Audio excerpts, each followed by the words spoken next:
10,000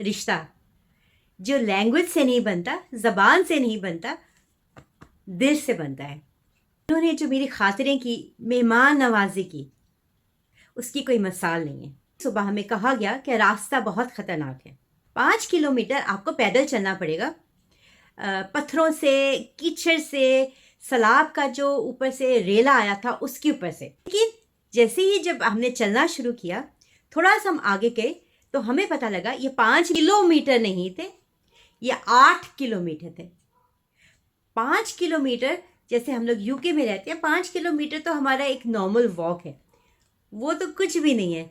लेकिन पहाड़ी इलाके में, पहाड़ों के ऊपर जहाँ पर ऑक्सीजन लेवल कम है, पत्थरों के ऊपर, कीचड़ में, खड्डों में से जम लगा के गुजरना है, उसमें से तो 2 किलोमीटर भी बहुत। हम सब ने अल्लाह का नाम लिया, अल्लाह पे भरोसा किया, शुरू किया कि बस ज़्यादा नहीं, थोड़ी देर के लिए आंखें बंद की और दिल में बस एक ही दुआ कि अल्लाह, हमने अपने आप को तेरे हवाले किया, हमें बचाने वाला हमारा हाफिज और नासिर सिर्फ तू ही है।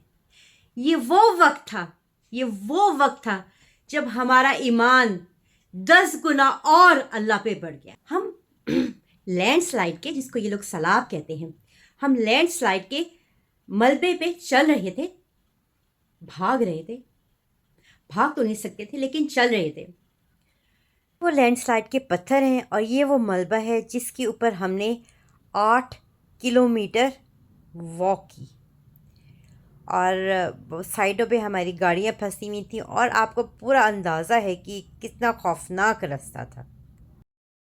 जंपे मार रहे थे अपने आप को दरिया में बचने से और कीचड़ के खड्डों में से गिरने से बचा रहे थे। हमें के लिए भी नहीं रुक सकते थे क्योंकि हमें जो लोकल थे उन्होंने कहा कि अगर आप एक लम्हे के लिए भी यहाँ पर रुक गए, रेस्ट किया, ऊपर से एक और सैलाबी रेला आ गया तो आप फिर बच नहीं सकेंगे। आपको एक ही गो में ये 8 किलोमीटर बगैर रुके, बगैर पानी पिए, आपको ये 8 किलोमीटर का रास्ता तय करना है। अल्लाह के अलावा, अल्लाह के सिवा हमारा कोई भी और सहारा नहीं था। हमें बचाने वाला सिर्फ अल्लाह था। इतने पत्थरों में से, इतनी कीचड़ में से गुजरते जब हम लोड चलास पहुँचे तो मेरे पाँव सूज चुके थे।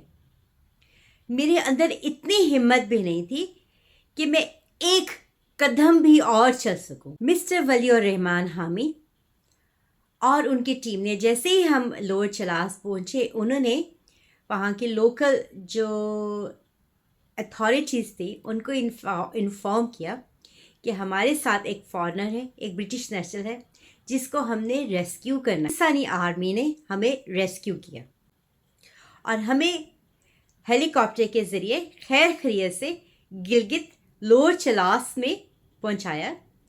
और जो गिलगित स्काउट्स था वहाँ पे बहुत प्रोटोकॉल दिया, बहुत इज्जत दी, जो मैं दिल से उनका बहुत बहुत शुक्रिया अदा करती हूँ, दिल से।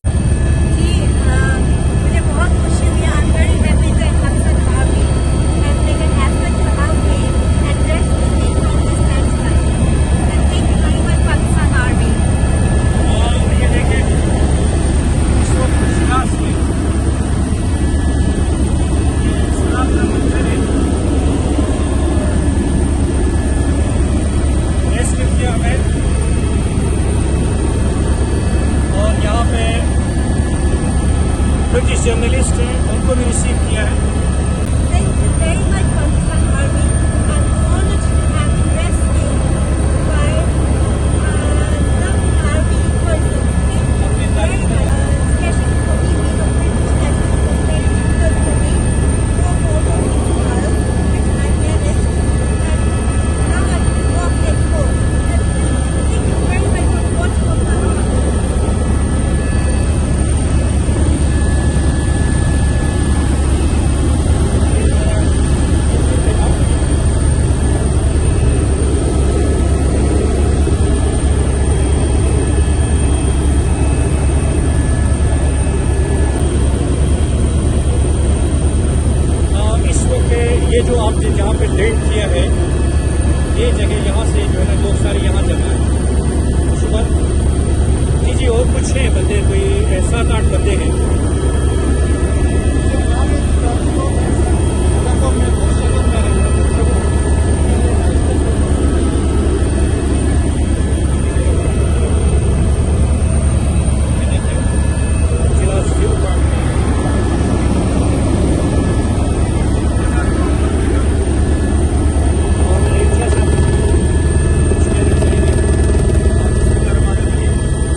So, look at this. ये जो जेस्टर था मैं कभी भी नहीं भूलूंगी। छोटा सा सफ़र था, 5 घंटे का, 6 घंटे का, जो हमने इस सलाबी रेले के ऊपर चला, अपनी जान बचाई। जवान ख़वातीन वो इस तरह इस कीचड़ में से किस तरह बुरे हालतों में से गुज़रे थे। इनमें से तो कुछ मैं भी हूँ, लेकिन ये मैं नहीं हूँ। बहरहाल वो किस तरह, वो आदमी भी किस तरह घरे थे, सामान लोगों का सड़कों पे बिखरा हुआ था, और बड़ी ही मुश्किलों से लोग, ये आप अंदाज़ा कर सकते हैं आपके सामने, या ये बहुत सबक देने वाला सफ़र था। जब जान के लाले पड़े हों तो इंसान ये समझता है, हमें समझना भी चाहिए, असल मुहाफ़िज़ ना हम हैं अपने, ना कोई दूसरा है, ना वो है जो हमारे साथी हैं, हमारे कोई और है, बल्कि ऊपर वाला जो हर हाल में, हर मुश्किल में हमारा साथ देने वाला है। बस थोड़ा सा अल्लाह पे यकीन होना चाहिए। दुआ कीजिएगा, इन दुआओं में उन सब लोगों को शामिल कीजिएगा सैलाब में अपनी जानें गंवा दी। पाकिस्तानी कौम मुश्किल के वक़्त एक दिल और एक जान है और एक कौम है। बहुत मुश्किल से मैं इस ट्रॉमे में से गुज़री हूँ। मुझे बहुत टाइम लगा अपनी इस वीडियो को कंपोज करने में, क्योंकि मुझे वो लफ्ज़ नहीं मिल रहे थे कि जो लफ्ज़ मैं बयान कर सकूं।